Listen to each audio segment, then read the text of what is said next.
ऋषियों को हरि कथा का पान कराते हुए सूत जी बोले, प्रभु की लीला भी अपरंपार है। दिन रात जप तप दान धर्म करने वाले महात्मा उनकी अनंत लीलाओं को जान न सके तो सांसारिक मनुष्यों की तो बात ही क्या है। प्रभु की कृपा एवं राजा परीक्षित की धर्मपरायणता से कलयुग उनके राज्य में एकाधिकार न कर पाया रहा था। धर्म मूर्ति न्याय मूर्ति राजा परीक्षित स्वयं अपने प्रजा का सुख दुख देखने जाते थे। उन्हें कलयुग के आगमन की चिंता इसलिए न थी क्योंकि उन्होंने कलयुग का निवास स्थान निश्चित कर दिया था। राजा परीक्षित धर्मज्ञ होने के साथ परम ज्ञानी भी थे। वे कलयुग से तनिक भी द्वेष भाव न रखते थे क्योंकि दुष्ट प्रवृत्ति होने के साथ कलयुग में गुण भी विद्यमान थे। कलयुग में पाप कर्म का विचार करने से कोई कष्ट नहीं होता जब तक कि उसे कार्य रूप प्रदान न किया जाए, जबकि पुण्य का विचार करने मात्र से ही फल की प्राप्ति हो जाती है। हरि भजन और कीर्तन हो अनंत फलदायी है। थोड़ा सा कीर्तन करने से समस्त पाप नष्ट हो जाते हैं। ऐसा अन्य युगों में न होता था। अन्य युगों में जीवन पर्यंत तप करने से भी वह फल प्राप्त न होता था जो कलयुग में प्रभु का नाम का स्मरण करने से प्राप्त हो जाता है। सावधान मनुष्यों का कलयुग कुछ भी नाश नहीं कर पाएगा। तब ऋषिगण बोले, हे सूत जी, आपने हरि कथा का अमृत रूपी रसपान कराकर अल्प अवधि में हमें प्रभु भक्ति प्रदान की, यह आपकी महानता है। अन्यथा न जाने कब तक हम प्रभु की भक्ति पाने के लिए तरसते। तब भगवान श्री त्रिलोकीनाथ की कथा का विस्तृत वर्णन करते हुए बोले, हे ऋषियों, मुझे ही देख लो। मैंने अति नीच कुल में जन्म लिया, फिर भी ऋषि महात्माओं का संग पाकर सौभाग्यशाली हुआ।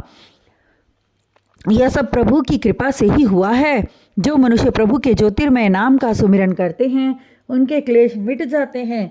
जैसे सूर्योदय भी होते ही समस्त भूमंडल पर स्थापित अंधेरा दूर भाग जाता है। प्रभु के गुणों को कहाँ तक बखान करूं, जिनके चरणों की दासी बनकर साक्षात लक्ष्मी लौटती हैं, जिनके चरण एवं नख को धोकर ब्रह्मा जी ने पाप नाशिनी गंगा को प्रकट किया, वहीं गंगा महादेव की जटा से निकलकर समस्त पृथ्वी लोक के पापों को धोती है। यह प्रभु की लीला ही थी कि धर्मात्मा कहे जाने वाले परम ज्ञानी राजा परीक्षित ने शिकार खेलने का विचार किया और आखिर शिकार के पीछे रथ को दौड़ाते हुए अपने सैनिकों से बिछोड़कर बहुत दूर निकल गए।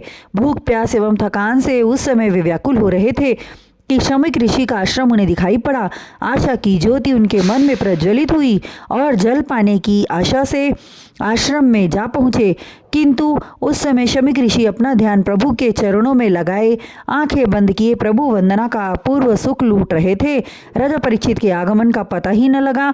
ऋषि को जिस कारण राजोचित सम्मान देना तो दूर, उनसे बात भी न की, जिसे राजा परीक्षित ने अपना अपमान समझा और उन्हें क्रोध ने आ घेरा। क्रोध के उत्पन्न होने के कारण स्वर्ण मुकुट में विद्यमान कलयुग था, जिसे स्वयं राजा परीक्षित ने ही स्वर्ण में निवास करने की अनुमति दी थी। कलयुग ने उनकी बुद्धि भ्रष्ट कर दी। शास्त्रों में कहा गया है कि शीश अर्थात सिर ब्रह्म ज्ञान होता है और उसी ज्ञान के भंडार में कलयुग रूपी दुष्ट समाया था, जिस कारण परीक्षित की बुद्धि उल्टी हो गई और क्रोध के वशीभूत होकर ऋषि द्वारा अपना अपमान होता समझकर थोड़ी दूर पड़े हुए एक मृत सर्प को धनुष की नोक से उठाकर ऋषि के गले में डाल दिया और राजमहल वापस लौट आए। शमिक ऋषि के पुत्र श्रृंगी ऋषि को कुछ बालकों ने जाकर यह हाल बताया कि किसी दुष्ट ने तुम्हारे पिता के गले में मृत सर्प डाल दिया है।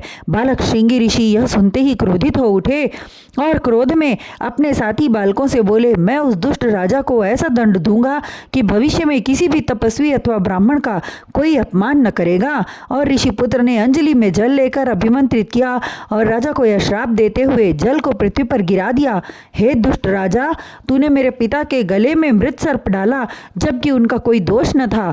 अतः आज के 7वें दिन तुझे तक्षस सर्प डस लेगा और तू निश्चित रूप से मृत्यु को प्राप्त होगा।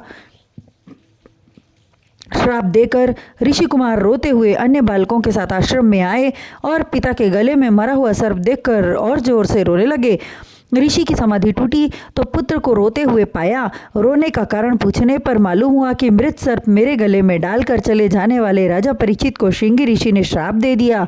तब शमिक अति दुखी हुए और दुख व्यक्त करते हुए बोले, हे अज्ञानी बालक, राजा की एक छोटी सी गलती पर तूने इतना भयंकर श्राप देकर घोर पाप किया है। राजा परीक्षित जैसे धर्मात्मा के राज्य में ऋषि मुनि निर्भय होकर तप जप करते हैं, तेरा श्राप झूठ नहीं हो सकता।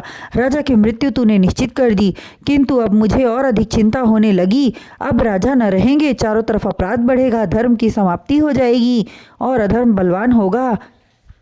हे पुत्र, तूने राजा को श्राप देकर घोर अन्याय किया है। इतना कहकर श्रमिक ऋषि ने कुर्मुक नाम के अपने एक शिष्य को बुलाया और विधि पूर्वक समझाकर राजमहल भेजा, यह कहकर कि मेरे पुत्र श्रृंगी ऋषि ने आपको श्राप दे दिया है।